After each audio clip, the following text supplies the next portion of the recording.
Meron tayo ditong sibuyas. Lalagyan natin siya ng itlog. Hindi mo pa ito natagawa. Napakasarap na pang merienda at napakasarap din na ulam. Kaya ano pang hintay mo? Tara, sisimulan na natin ang ating pagluluto. At para nga sa ating unang procedure, kakailanganin lang natin ng 3 piraso ng malalaking pulang sibuyas. Hiwain lang natin siya ng ganito.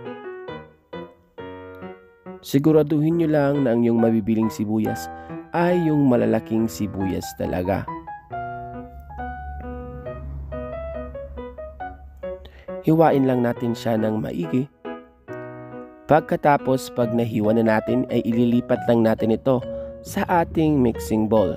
Pagkatapos ay medyo durugin lang muna natin or isa-isahin natin yung ating mga sibuyas para maging ganito siya.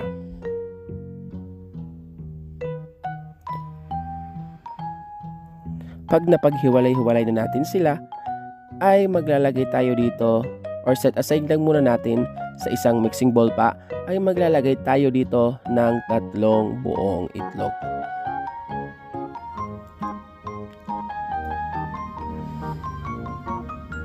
Apat pala yun.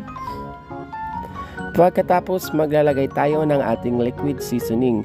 Pero optional lang, kung wala kayo nito ay pwede naman hindi nyo nito lagyan. 1 teaspoon ng ating liquid seasoning. Maglagay din tayo ng salt and pepper pampalasa. Maglalagay din tayo ng garlic powder.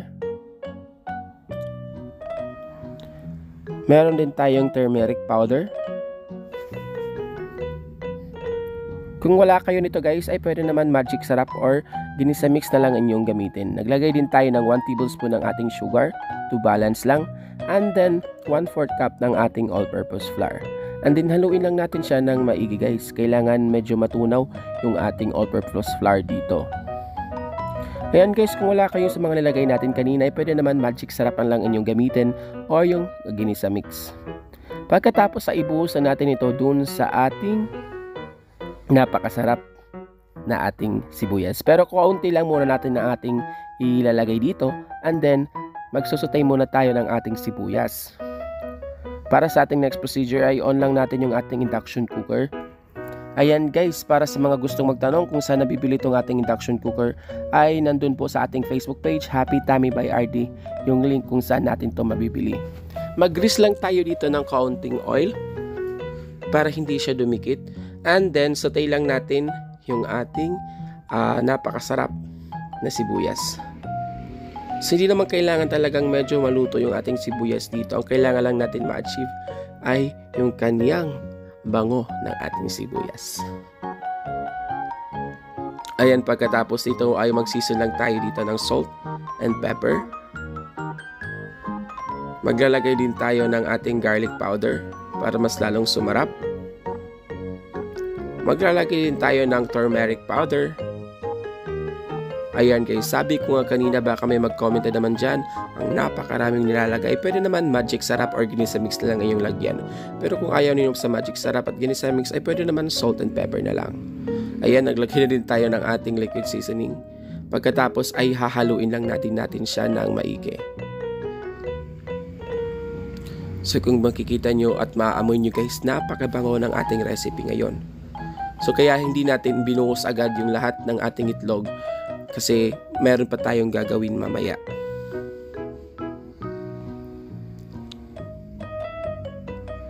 Ayan, pagkatapos pag medyo naluto na siya ay set aside lang muna natin. Kunin lang natin siya guys. And then sa isang malaking mixing bowl ilipat na natin yung ating nasatay kanina na ating sibuyas. At doon na natin ibubuhos yung ating natirang egg mixture. So halu-haluin lang natin siya ng maigi.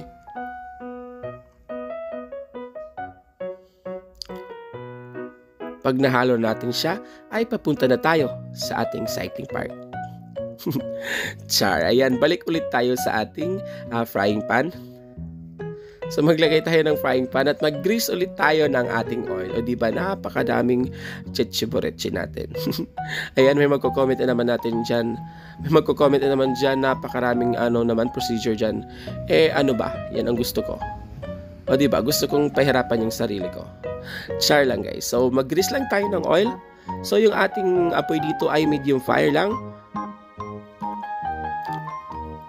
Pag nalagay na natin o nabuhos na natin yung ating sibuyas, ay hihinaan na natin dito yung ating apoy. So bali yung pinakamahinang apoy yung ating gagamitin dito o yung ating apoy para hindi agad siya masunog sa ilalim. So tinakpan lang natin siya para ma-absorb yung heat niya para maluto din dun sa ibabaw.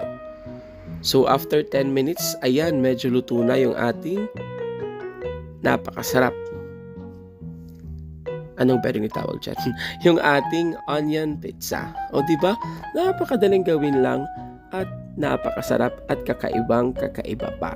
So ilipat na natin siya sa ating pinggan and then slice na natin siya na parang pizza.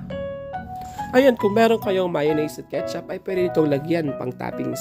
Or kung anong gusto nyo pang toppings ay pwede dito.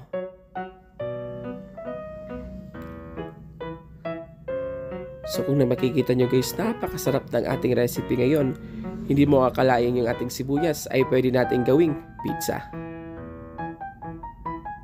Ayan, para sa ating complete list of ingredients ay inilalagay po natin yan sa ating description box sa baba. Huwag niyo din kalimutan mag-like and subscribe sa ating YouTube channel guys dahil road to 400,000 subscribers na po tayo, kaya tulungan niyo akong mag 400,000 subscribers hopefully this year.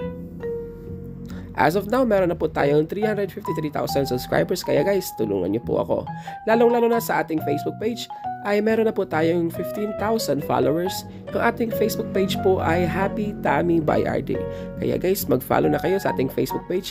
Yung link ay nandun sa ating description box sa baba. So napakarami aking satsat. Ito na nga, ay nahiwa na natin yung ating onion pizza.